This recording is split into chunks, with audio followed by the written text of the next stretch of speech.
दोस्तों, हमारे पुराणों में 4 युगों का वर्णन मिलता है। सतयुग, त्रेता युग, द्वापर युग और कलयुग। कलयुग को एक श्राप कहा जाता है, पर क्या आपको पता है कि इस पृथ्वी पर कलयुग कैसे आया और कैसे हुई थी पृथ्वी पर कलयुग की शुरुआत? क्या आपने कभी इस बात की ओर ध्यान दिया है कि ऐसा क्या कारण रहा होगा जिसके चलते कलयुग को धरती पर आना पड़ा? अरे वहां न सिर्फ आया बल्कि यहां आकर यहीं का हो गया।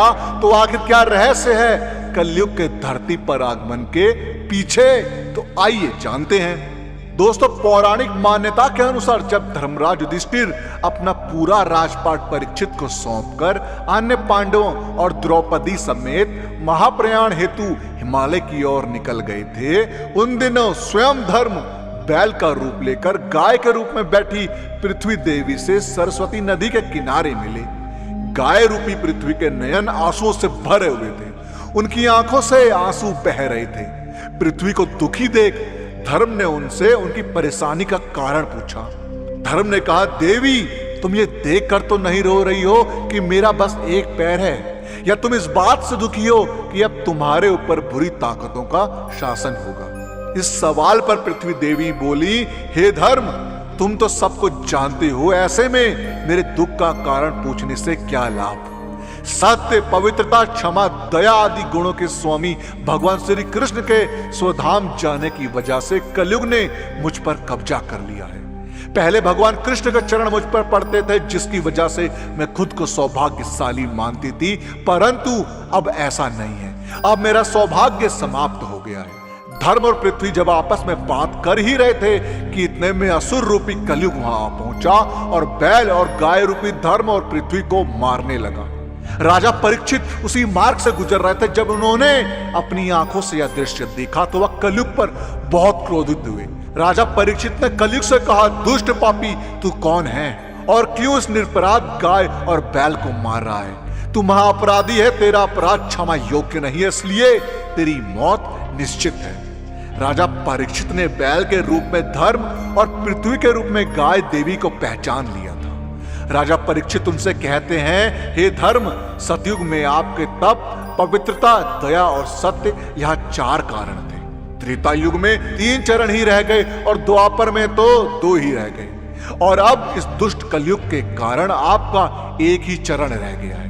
इतना कहते हुए राजा परीक्षित ने अपनी तलवार निकाली और कलयुग को मारने के लिए आगे बढ़े।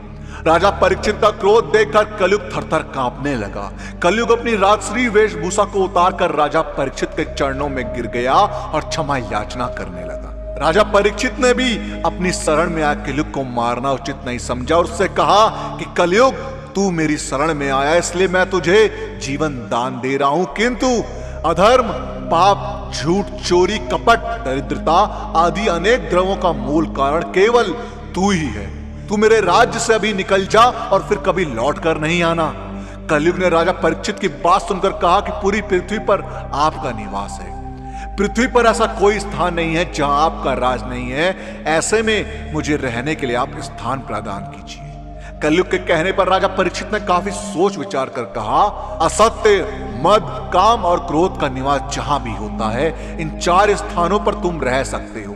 परंतु इस पर कलयुग बोला, हे राजन, यह 4 स्थान मेरे रहने के लिए पर्याप्त है, मुझे अन्य जगह भी प्रदान कीजिए। इस पर राजा परीक्षित ने कलयुग को रहने के लिए स्वर्ण के रूप में 5वां स्थान प्रदान किया। कलयुग इन स्थानों के मिल जाने पर प्रत्यक्ष रूप में तो वहां से चले गया, किंतु कुछ दूर जाने के बाद अदृश्य रूप में वापस आकर राजा परीक्षित के स्वर्ण मुकुट में निवास करने लगा। और फिर इसी तरह से कलयुग का आगमन धरती पर हुआ। मार्कंड पुराण में वर्णन मिलता है कि कलयुग के शासक मनमाने ढंग से जनता पर राज करेंगे, धर्म को नजरअंदाज किया जाएगा और लालच, झूठ और कपट सबके दिमाग के ऊपर हावी रहेगा।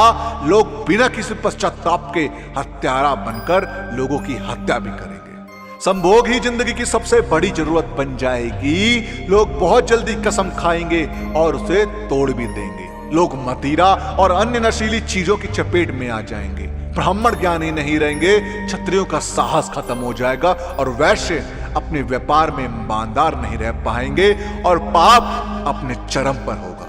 दोस्तों, आपका कलयुग से जुड़ी इस घटना के बारे में क्या कहना है, हमें कमेंट्स के माध्यम से जरूर बताएं। और इस वीडियो का पार्ट 2 चाहिए हो तो कमेंट्स में पार्ट 2 जरूर लिखें। और साथ ही साथ अगर आपको हमारी आज की वीडियो पसंद आई हो तो टारगेट रखते हैं 5000 लाइक।